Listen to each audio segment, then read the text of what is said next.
될 때 말씀만이 그대로 전해지게 하시고 그 말씀이 오늘을 살아가는 우리에게 이 광야 같은 세상을 곤비치 아니하고 힘있게 살아가는 신령한 양식이 되게 해 주옵소서. 예수님의 이름으로 기도합나이다. 아멘.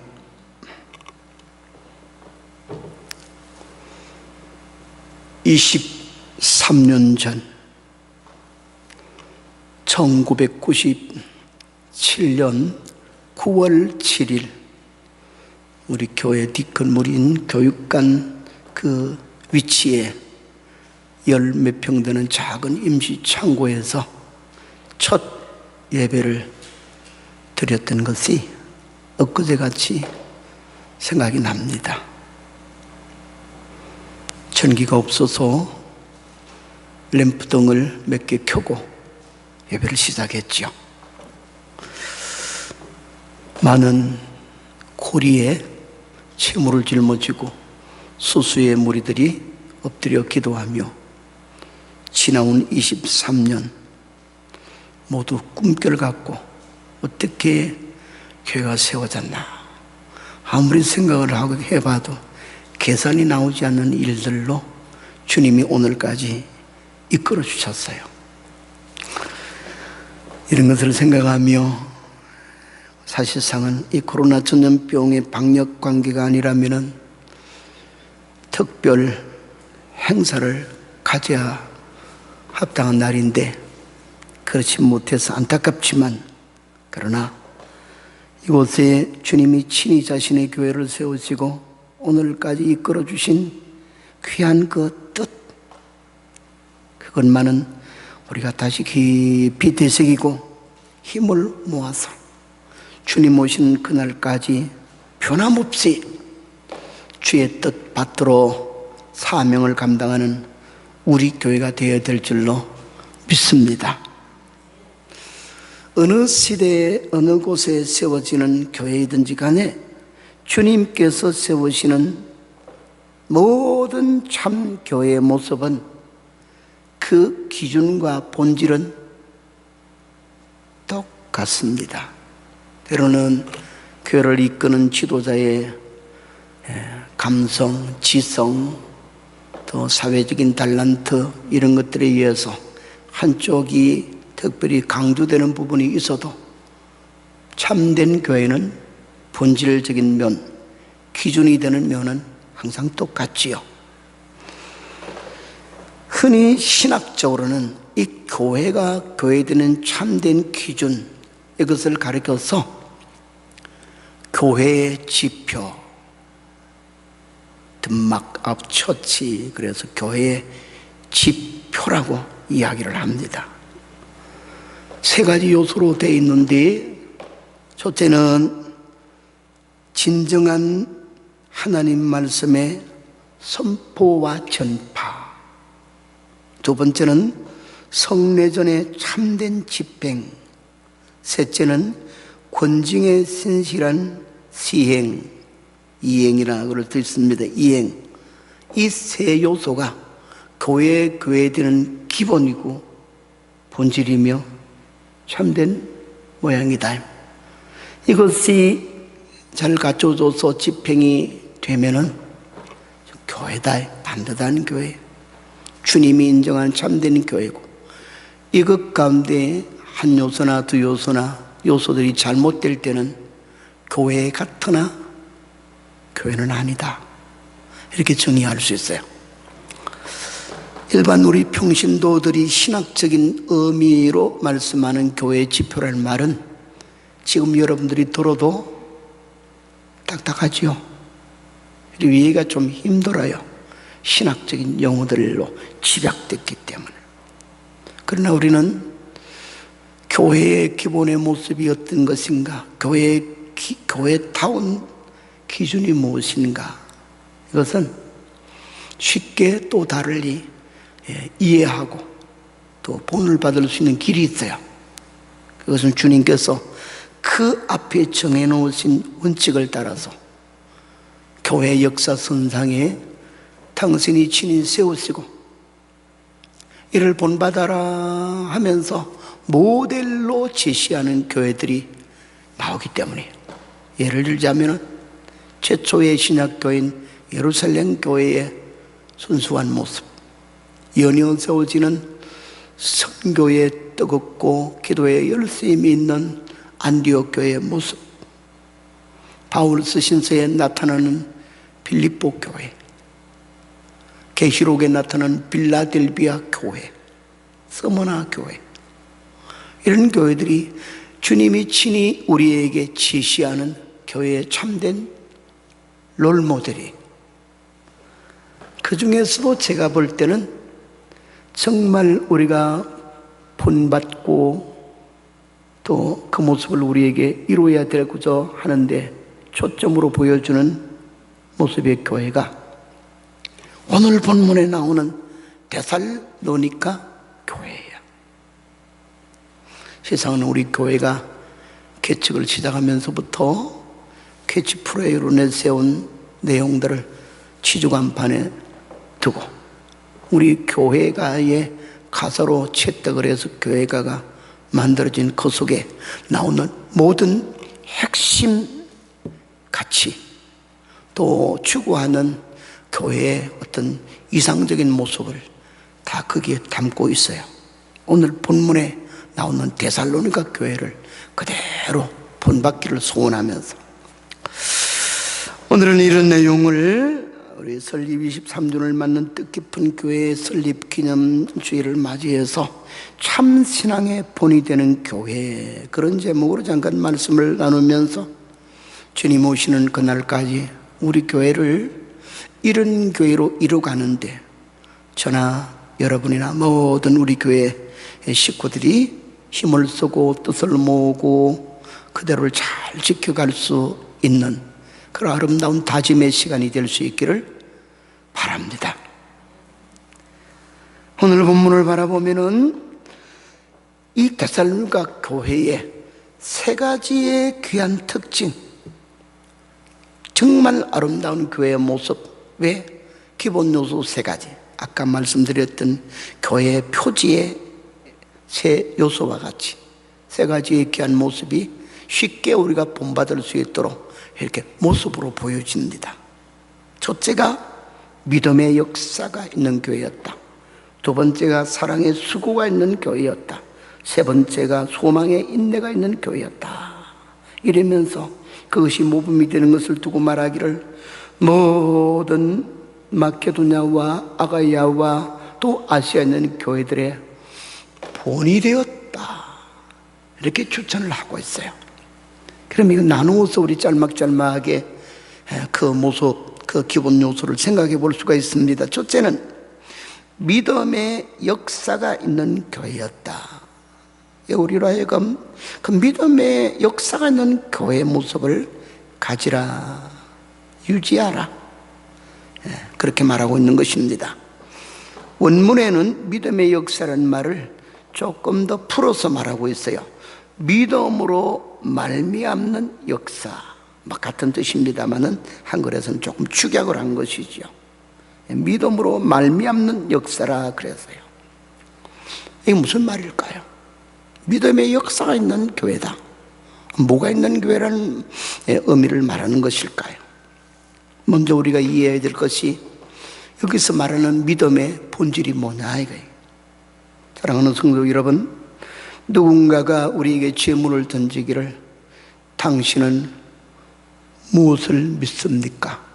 이러면은 지체하지 아니하고 쉽게 대답할 수 있는 우리의 믿음의 본질, 핵심이 딱 나와야 됩니다. 물론 이제 우리 믿음은 여러 입체적인 면을 갖고 있기 때문에 상황에 따라 다양한 면으로 답을 할 수 있지만 가장 기본적인 의미에서는 하나님의 주신 하나님의 말씀을 믿습니다. 곧 다른 말로 하면 하나님의 주신 말씀인 성경을 믿습니다. 성경에 주신 하나님의 말씀을 성경 그대로 믿습니다. 이렇게 대답하면 100점, 훌륭한 대답이에요. 즉 성경 안에는 하나님이 어떤 분이신가? 우리의 구주로 보내주신 하나님의 아들 예수님이 어떤 분이신가?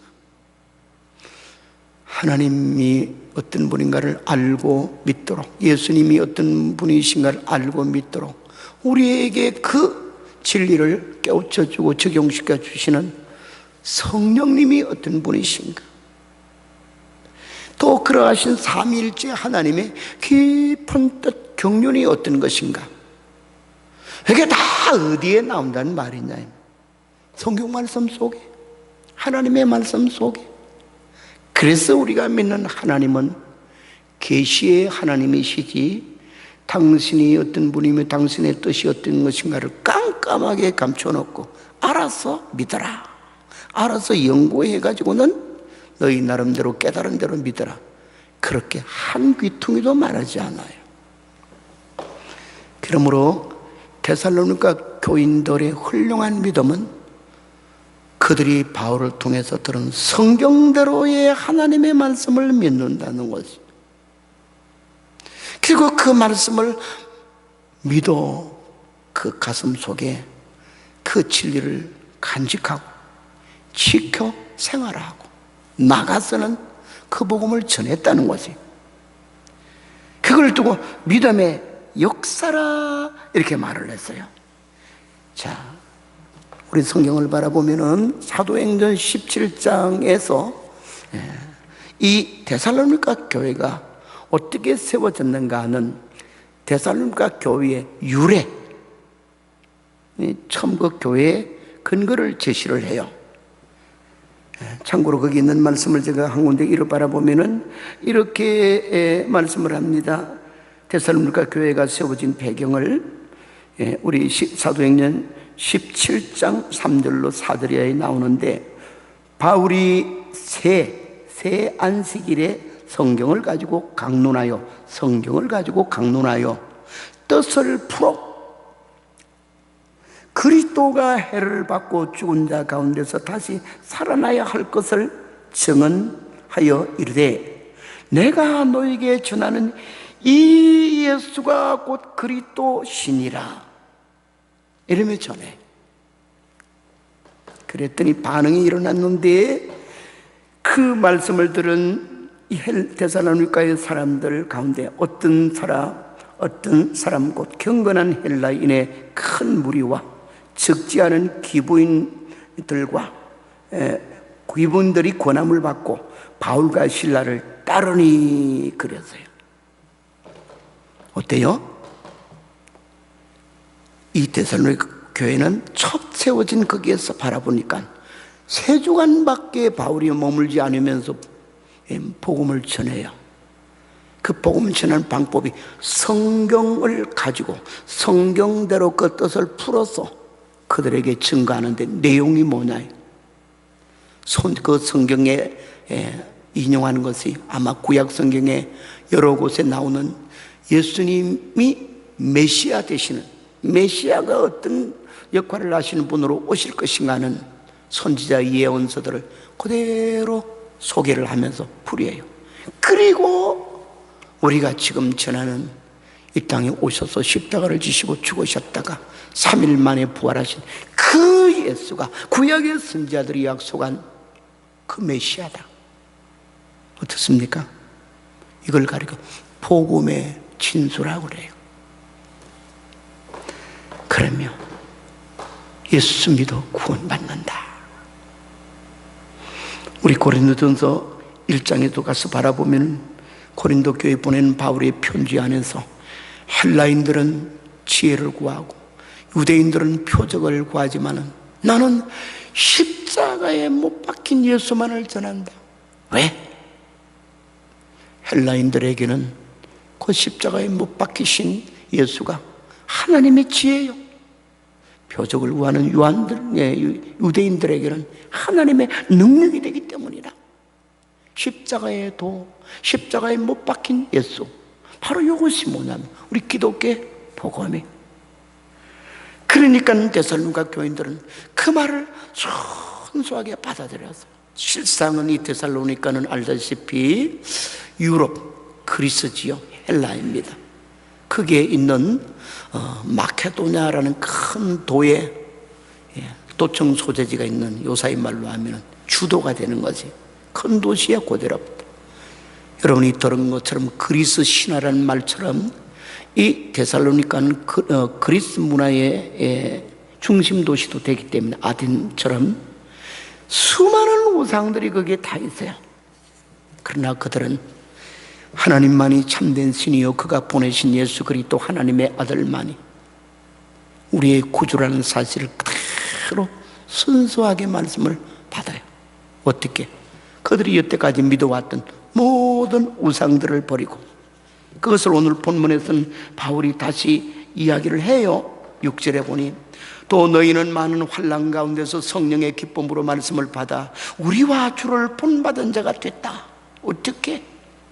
9절 그들이 우리에 대하여 스스로 말하기를 우리가 어떻게 너희 가운데 들어갔는지와 너희가 어떻게 우상을 버리고 하나님께로 돌아와서 살아계시고 참되신 하나님을 섬기는 자가 됐는지 너희 소문을 내가 다 들었다는. 그러며 어떤 신앙이 훌륭한 신앙, 좋은 신앙이냐, 특별한 일을 하는 신앙이냐? 아니요. 예수를 똑바로 알고 믿는 신앙, 복음대로 믿는 신앙, 말씀대로 믿는 신앙이. 심지어는 이 데살로니가 교회들은 알다시피 이렇게 상당수의 사람들이 3주간밖에 머물지 않은 바울의 복음의 전도를 받고 예수님을 믿게 되지만은 그 뒤에 바라보면은 사도행전 17장의 4절인데 가서 바라보면은 핍박하는 사람들이 많이 생겨요. 거기에 유대인들의 집성촌들이 있었는데 이들이 바울을 그렇게도 싫어해서 시장에 깡패 무리들을 데려와가지고는 선동을 시키는 거예요. 저 사람은 우리 데살로니가에 들어와서 사회를 혼란시키는 이단들에게 개쓰고 사람을 미혹하는 자라. 그러니까 이 사람들이라는 게 거짓과 악한 선동에는 잘 넘어가요. 떼를 지어서 바울을 잡아 죽이려고 바울이 있는 곳으로 들어왔지만은 데살로니가 교인들은 복음을 받은 지 얼마 안 된 사람들이지만은 하나님의 종을 귀히 여겨서 뒤로 다 숨겼어요. 어떻게 하면서도 자기들은 불이익을 만나면서. 그래서 많은 야손을 비롯한 적지 않은 무리들이 대신해서 잡혀갔어요. 왜? 바울이라는 그 이단자의 말을 듣고 또 그 사람을 자기 집에다 모셨기 때문에. 끝처리를 두고 성경은 뭐라고 그러냐면 많은 벌금을 물고 나왔게. 기꺼이 데살로니가 처음 믿은 교인들이 벌금까지 물면서 그들은 핍박 중에도 그들이 복음을 받는 거예요. 그리고는 아까 소개했던 것처럼 6절에 보니까 또 너희는 많은 환난 가운데서 성령의 기쁨으로 말씀을 받아 우리와 주를 본받은 자가 되었으니 그러므로 너희가 마케도냐 아가야에 있는 모든 믿는 자의 본이 됐다. 8절 서두에 주의 말씀이 너희에게로부터 마케도냐와 아가야에 들릴 뿐만 아니라 말씀은 흘러가야 될 생명의 물길이, 데살로니가 교인들은 자기들이 받은 이 생명수의 물길을 차단시키지 아니하고 헬라의 지역인 마케도냐 그 앞쪽 내려가면 아가야라는 도가 나와요. 남쪽 지역이 되죠. 여기까지 말씀을 전해주는 거죠. 그것이 어디까지 영향을 미치냐? 도로 아시아로까지 가는 거죠. 바울이 전도해놓고 1차적인 전도해놨던 곳으로 역류 현상도 보였어요. 왜? 그들의 복음적 신앙은 강력한 힘을 가지고 있었기 때문에. 그 힘이 무엇이냐? 우리 5절에 가면 이는 우리 복음이 너희에게 말로만 이른 것이 아니라 또한 능력과 성령과 큰 확신으로 된 것임이라 이랬어요. 그러며 데살로니가 교인들은 이론적인 복음만 받은 것이 아니라 그 복음 속에 살아계신 하나님, 살아계신 예수님, 살아계서 역사하시는 성령님을 속에 받았으니까 성령의 확신과 능력과 하나님이 함께 하시는 여러 가지 역사를 체험한 체험적 신앙이 되는 거지. 그래서 그걸 흘러보내고 영향을 미치게 되었어요. 사랑하는 성도 여러분, 우리 교회가 지켜야 할 앞으로의 미래는 이 하나님의 말씀에 진정성을 가지고 진정으로 사랑하고 진리를 잘 사소하고 전도하는 교회, 전파하는 교회가 되어야 될 줄 믿으시길 바랍니다. 그럴 때 참된 교회라 지표를 가진 교회가 되고 많은 주위에 있는 교회들에게 본이 될 수 있는 좋은 발자취를 남기는 교회가 될 수 있습니다. 데살로니가 교회처럼. 두 번째는 사랑의 수고가 있었던 교회라고 칭찬하며 오늘 우리를 향해서 사랑의 수고가 있는 교회가 되라 이렇게 말을 해요. 이 부분도 정확하게 단어를 해석하면은 사랑의 수고라는 말은 사랑으로 말미암는 수고라 이렇게 원문에는 되어 있어요. 그러며 수고 알다시피 헌신과 희생을 드리는 것을 가리켜 수고라고 그래요. 마음은 있지만 말은 그렇게 하지만 헌신과 희생이 없는 것은 수고가 없는 거지. 기독교가 말하는 성경의 사랑은 항상 감상적 사랑이 아니고 이론적 사랑, 사랑은 어떤 것이야 하고 막 논리를 가지고 따지거나 사랑은 아름다운 것이요, 참 따뜻한 것이요, 색깔이 좋은 것이요, 감상적인 것. 물론 사랑에는 감성적인 면도 있고 지성적인 논리적인 면도 있어요. 그러나 거기에 멈추면 그림책 속의 사랑, 생명력이 없는 사랑. 그러나 성경이 가르쳐주는 우리 그리스도인들이 가슴에 품고 실현해야 될 사랑은 살아있는 사랑이 되는 수고가 있는 사랑이라고 말해준 줄 믿으시길 바랍니다. 헌신과 희생이 있는 사랑이다, 그 말이 돼요. 헌신과 희생, 누군가가 나를 위해서 헌신해주고 희생해주고 그런 것은 누구든지 받기가 쉬워요. 그래서 사람들이 남에게서는 그들의 헌신과 수고를, 희생을 통해서 내게 그런 사랑이 베풀어지기를 바라면서 왜 나를 좀 사랑해 주지 않는가 그렇게 요구를 해요. 그러나 입장을 바꿔서 내가 남에게 나의 희생을 주고 헌신을 하고 이런 것들은 어때요? 싫어해요. 왜? 힘들거든요. 사실상 힘들어요. 알다시피 헌신과 희생은 내가 가지고 있는 것을 나눠주는 것이에요. 콩 한 쪽이 한 개가 있으면 반쪽을 떼서 나눠주는 것이다. 내가 가진 소유의 일부분을 기꺼이 기쁜 마음으로 떼주는 것이에요. 그래서 쉬운 일이 아니에요. 사람의 생각과 능력만 가지고는 감당하기가 힘이 들어요. 더더욱이 일반 이 세상의 사회적 지론에서의 사랑도 힘든데 성경이 우리에게 가르쳐주는 사랑은 대단한 거예요. 그래서 그 사랑은 인간의 어떤 모양새를 가지고는 흉내를 낼 수 없기 때문에 지고한 사랑이라고 그래요. 거룩한 사랑이라고 그런다. 그런 것을 감히 우리가 어떻게 합니까? 우리가 무슨 잘난 것이 있고 원래부터 인격적으로나 살아온 배경이나 삶의 습관이 잘 훈련됐다고 그렇게 할 수 있느냐? 나는 할 수 있다? 아니요. 큰 소리 지를 수가 없어요. 너무 힘들어. 정작이 우리가 그런 상을 딱 만나면 그 쉽게 안 되는 거지. 그러나 오늘 데살로니가 교회가 그 사랑의 수고를 가져서 수고가 있는 사랑을 가져 어떻게 여기에는 데살로니가 교인들 뿐만 아니라 우리 모든 기독교 교인들에게 그 사랑의 수고가 있는 사랑을 실천할 수 있는 동기부여, 원동력, 이게 따로 있다. 내 알량한 무슨 착한 선행의 마음이나 내 어떤 출신 성분이 그렇게 하게 하는 것이 아니라 특이한 것이 있어요. 무엇이 그런 사랑, 수고 있는 사랑을 실천할 수 있는 동기요, 원동력이 되느냐? 그건 사람의 방법으로 오는 게 아니에요. 사람의 자원으로부터 오는 것이 아니에요. 하나님께로부터 오는 줄 믿으시길 바랍니다.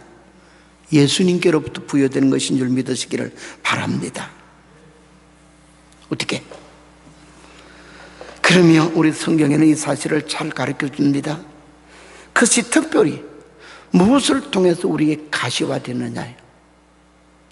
성례전이 예수님이 세우셔서 오늘날까지 기독교 우리 프로테스탄트 교회가 가지는 성례는 두 가지지요. 하나는 세례예요. 그리고 하나는 성찬식이에요. 세례와 성찬, 전혀 다른 종류의 예법을 가진 것이지만은 그 속에 달려있는 성례전의 교훈, 의미, 내용은 똑같아요. 자, 그러면 먼저 세례의 의미를 살펴볼 수 있어요. 세례는 어떤 의미를 가진 것입니까? 단순히 목사에게 가서 물로 기원짐을 받고 성부와 성자와 성령의 이름으로 세례를 주노라 하며 의식에 참여하는 것은, 의식적인 세례를 받은 것은 맞지만은 이게 무엇을 뜻하는지 의미도 모르게 동참을 했다면은 100번 받아도 소용이 없어요. 세례 안 받았다고 구원 못 받습니까? 천국 못 들어갑니까? 아니요. 세례는 예식이란 말이에요. 예식에 의해서 구원받는 건 아니에요. 천주교에서는 이 두 성례 말고도 7성례, 그래서 그들의 나름대로 교리적 성례가 또 있어요. 다른 여러 가지가 있어요. 근데 그들은 한결같이 모든 개도릭의 성례에는 성례 자체에 신비한 효력이 있는 것을 말을 해요. 그래서 성찬이나 이런 것도 신비성을 많이 두어서 성찬에 떡을 기도하고 먹을 때는 신부가 나눠준 떡을 먹을 때는 그 떡이 예수님 살이 바로 된다는 거예요. 놀라운 일이에요. 그 잔을 마시면 예수님 피가 내 속에 수혈돼서 내 속에 흐르는 신비한 것이 된다는 거예요. 놀라운 일이에요. 그렇게만 된다면 그건 과학적으로 증명이 안 되지요. 중요한 것은 의미다. 바울 사도는 로마서 6장 3절로 4절에 세례의 진정한 의미를 이렇게 말해줍니다. 그러므로 우리가 그의 죽으심과 합하여 세례를 받음으로 그와 함께 장사되었나니 이는 아버지의 영광으로 말미암아 그리스도를 죽은 자 가운데서 살리심과 같이 우리도 또한 새 생명 가운데 행하게 하려 함이라. 이게 4절이고 3절을 거꾸로 제가 다시 보면 무릇 그리스도 예수와 합하여 세례를 받은 우리는 그의 죽으심과 함께 세례를 받은 줄을 알지 못하느냐. 무슨 말 이해가 가지요? 세례의 의미는 내가 믿는 그 예수 그리스도와 연합되는 것입니다. 주님, 나를 위해 십자가에 달리신 그 주님께 나는 내 온 믿음을 다하여서 합합니다. 주의 십자가에 과거의 나를 꽁꽁 못 박아버려 주옵소서. 주님 죽으심 안에 나의 옛사람이 죽어지게 해 주옵소서. 그리스도의 부활에 우리를 꽁꽁 묶어줘서 포도나무의 가지가 잘 붙어 있어야 되는 것을 예수님이 두고 비유로 하여서 가르치며 내 안에 가라 그러면 나도 너희 안에 가리라. 당신과의 연합을, 생명의 연합을 강조했지요. 그래서 세례에 또 적극적인 의미는 그리스도의 부활의 생명의 연합함. 주님 내 안에 계심으로 나는 살고 내가 주 안에 있으므로 누구도 내 생명을 해하지 못하는 은혜가 있다. 그래서 세례의 진정한 의미는 그리스도와의 연합이, 그걸 누가 먼저 이루어주시냐? 예수님이 가슴을 벌려서 그렇게 우리로 세례로 당신과 함께 십자가에서 옛사람은 죽고 새사람이 사는 진리를 가르쳐 주신 것이죠. 연합이야. 그래서 세례를 내가 받을 때나 남들이 받는 것을 바라보면서 우리는 교훈적으로 느껴야 될 것이, 주님, 행여라도 주님께로부터 내가 떨어져 있으면 주님께 오늘 다시 다 연합시켜 주옵소서. 내 삶의 옷자락 한 기퉁이도 주님 밖에 있지 말게 주님 안에 있게 해 주옵소서. 이게 나와야 된다. 성찬의 의미를 살펴보는 거예요. 성찬의 교훈은 누가복음에 예수님, 마태복음도 나오고 여러 군데 나오지요. 한결같아요. 떡을 나눠주시며 주님께 말합니다. 이것은 내가 너희를 위해 주는 내 살이니 이것을 먹고 마시라. 받아 먹으라. 이것은 내가 너희를 위해 주는 내 살이니 이를 행하여 나를 기념하라. 식후에 또한 잔을 나눠주시면서 말씀하기는 이것은 내가 너희를 위해 설리는 바 나의 새 언약의 피니 역시 마찬가지로 이를 행하여 나를 기념하라. 기념하라는 의미가 무엇이냐? 하필이면 포도주 즙과 그 다음에는 또 그 떡을 나누게 하시면서 자기 살이라 자기의 피라 그러면서 기념하는 의미가 뭐냐? 똑같아요. 세례와 예수님이 그 살을 상징하는 떡을 먹고 피를 마시게 하면서 우리로 마시게 한다는 의미는 주님을 영접해 드리는 거예요. 우리는 주님 안으로 들어가는 것이 되고 예수님 주신 그 생명을 내 속에 가득하게 믿음으로 받아들이는 거예요. 뭐냐? 연합이요. 그래서 우리는 성찬을 받을 때마다 주 예수여 내 속에 오셔서 내 생명, 내 영원한 생명이 되어 주옵소서. 내 모든 삶의 주의 지혜가 내 지혜가 되고 주의 능력이 내 능력이 되어 주옵소서. 우리가 기도해야 되겠죠. 그리고 우리 자신을 점검해서 우리가 그 팔 벌려 찢겨 오시는 것 피 흘린 가슴 안으로 얼마든지 깊이 들어갈 수 있습니다. 당신을 찢어 가슴 열어 보이시는 사랑이니까. 그러면서도 이 성찬에는 또 한 가지 의미가 더 있어요. 공동체에서 같이 나누는 것이 성찬이죠.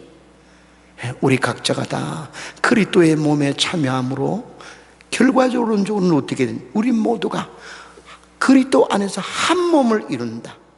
머리 되시는 예수님께 우리가 지체가 됐다 하는 사실을 우리에게 강조를 해요. 그래서 우리 고린도전서 10장에 가서 말하면 16, 17절에 이렇게 말합니다. 우리가 축복하는 바 축복의 자는 그리스도의 피에 참여함이 아니며 우리가 그 때는 떡은 그리스도의 몸에 참여함이 아니냐. 떡이 하나요 많은 우리가 한 몸이니 이는 우리가 다 한 떡에 참여함이라. 성찬의 본 의미는 한 떡에 같이 참여. 떡덩어리 되신 예수님께서 우리 각자에게 자기 몸을 찢어주시면서 내 살을 먹으라, 내 생명을 나누어 가지라. 또 한 피의 잔을 주시면서 나누어 마시게 하며 내 생명의 피에 참여하라, 그런 의미가 돼요. 그래서 그리스도 예수 안에서는 우리가 성찬을 나누면서 뭘 훈련하는 것이 되느냐? 우리 모든 그리스도 안에서 한 몸이다. 한 몸의 개념이 무엇이냐? 간단해요. 사랑의 공동체, 뗄 수 없는 필연적 영적인 사랑의 공동체다, 그 말이에요. 그러므로 오늘날 교인들은 개인주의를 잘 미워해야 됩니다. 멀리해야 됩니다. 나는 조용히 나 혼자만 예수님을 믿겠다. 교회에 내가 적을 뜨고 있으나 나는 그거하고는 상관이 없다. 모든 것이 개인주의적으로 나가면은 위험하기 이를 데 없어요. 교회에서 떨어져 나가는 개인주의는 언젠가는 예수님에게서도 떨어질 가능성이 10중 8구. 그래서 유명한 종교개혁자인 칼빈은 말하기를 진정한 의미에서 교회에 없는 구원은 잊지 못하다. 그 진정한 의미의 개념이 무엇이냐? 교회의 개념이 예수님의 몸이라는 사랑, 생명의 공동체라는 의미예요. 그게 떨어지면은 그러면 생명이 없는 거지요. 죽는 거예요. 이 주먹을 가지고 한 100명을 때려 눕힌 건투 챔피언의 팔뚝이라 할지라도 떨어지는 그 순간에 이거는 나무 토막 한 토막보다도 아무 의미도 없고 힘도 없는 시체 덩어리가 되고 마는 거지. 현대 교회의 특징 중에 하나가 무서운 것이 개인주의. 한 몸이라는 의식이 없어. 그에 대한 인식이 얼마나 뭘 인식되어 있는지를 모른다 그만. 이 이야기를 하나 더 드릴 수가 있겠습니다. 그 영어로는 Alive 이래가지고 1997년인가요? 하여튼 나오는 책이 하나 있어요. 그 책에는 실제 어떤 실화가 이제 기록이 되어 있고 실화이기 때문에 베스트셀러가 된 그런 책인데 거기에 있는 이야기입니다. 거기 바라보면은 그 우루과이에서 또 칠레 그쪽으로 이제 청소년 축구팀들이 뭐 프로가 아니죠. 이들이 친선 경기를 위해서 비행기를 타고 안데스 산을 넘어가는데 그만 악천후 관계로 선수 12명 또 친구의 응원 부대로 25명 성모원들 5명 그래서 45명의 비행기를 탄 사람들이 있는데 안 돼서 산 넘어간 거기서 아주 악천후를 만나서 비행기에 추락을 해버려요. 그래서 그 높은 산꼭대기의 그 협곡 속에 비행기가 바위에 이리저리 부딪히며 양쪽 날개가 떨어지고는 동체는 간신히 이 눈 덮인 그 어떤 그 정상에 가까이 있는 계곡에 도착을 했는데 상당수의 사람들이 이 사고로 죽고 일부의 사람들이 남았었는데 구조대원들이 와가지고는 뭐 산에 올라가는 지는 없어요. 비행기로 와가지고 아무리 수색을 해도 잘 안 보여. 상당히 오랜 기간 조사했지만 그만 포기를 해버리고 말았어요. 무려 68일 지난까지 그래도 열 몇 명의 사람들이 기적적으로 살아나서 구출이 됐어요. 68일 만에. 추위에 배고픔에 떨면서 그 안에 수많은 사람들이 대부분 다 죽어가고 16명이 남았는데 그 중에 한 청소년이 남긴 편지, 아버지에게 보낸 편지가 전해지는 거지. 그게 이런 편지가 전해졌어요. 아버지, 이제 우리가 여기서 견디다가 힘이 들고 저도 마찬가지로 다친 후유증으로 말미암아 수미가 빠져서 오래 살 수 없는 것 같은데 이제 저는 내가 먼저 죽으면 내 사랑하는 친구들이 내 살을 나눠 먹어서 그들을 살리는데 조금이라도 도움이 되었으면 너무 좋겠다고. 그러면 편지를 남겼어요. 근데 또 한 명의 거기서 생존한 그 친구가 있었습니다. 모리스라는 친구였는데 그 친구가 살아 돌아와서 이야기를 합니다.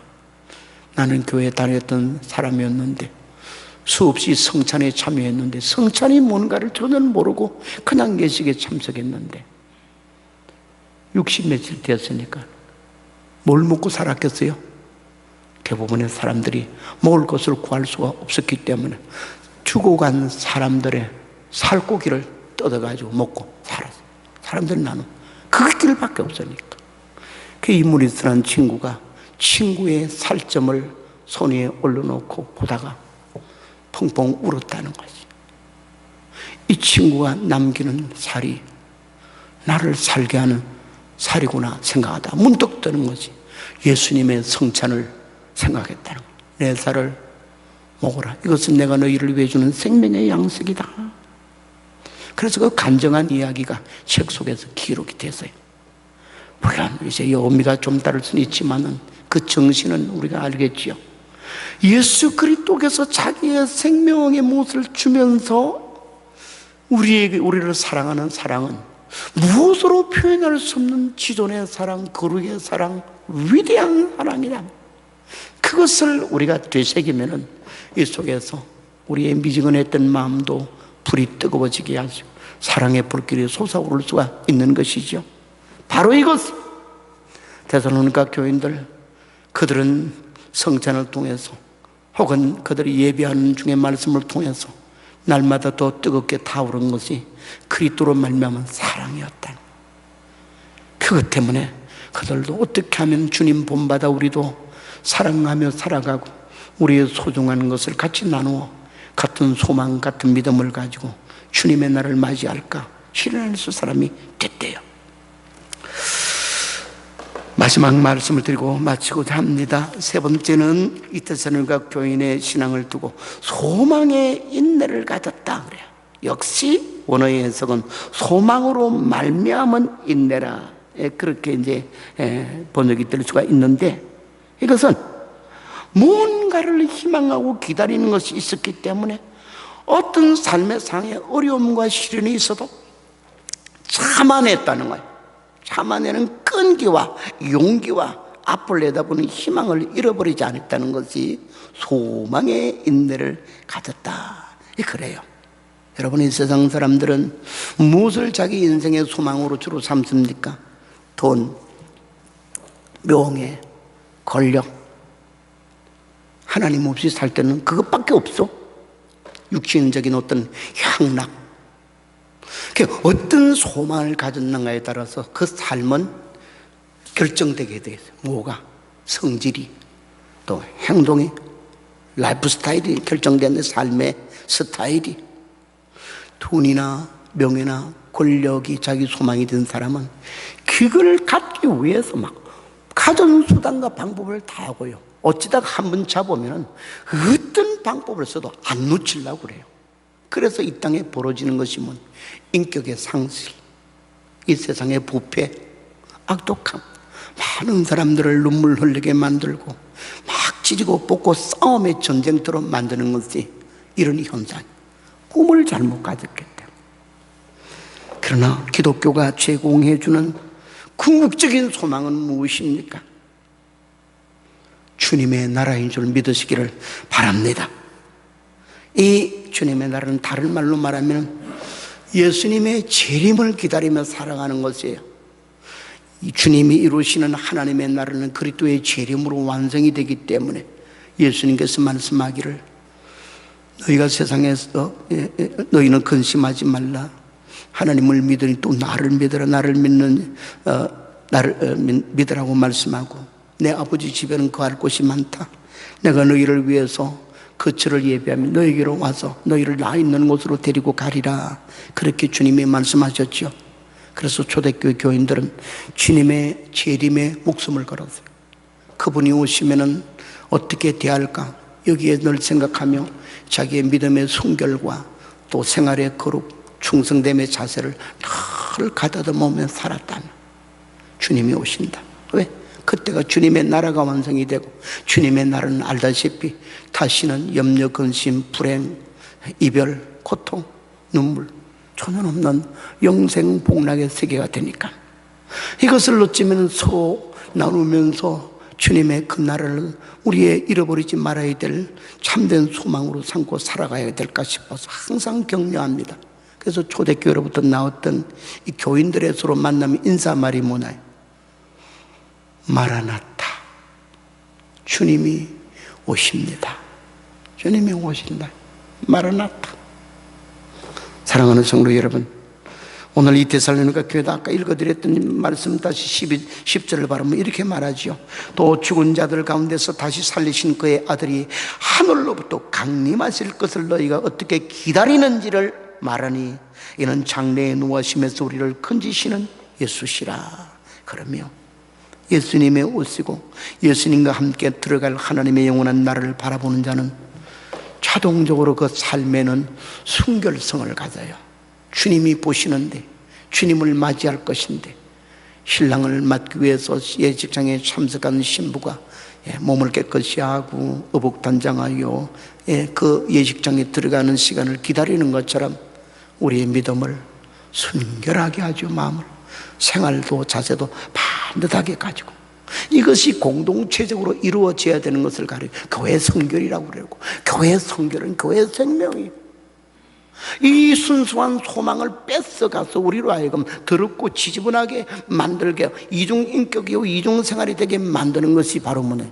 세상 세속주의, 때로는 우리의 참된 소망을 으그러지게 만드는 이단들의 궤변이에요.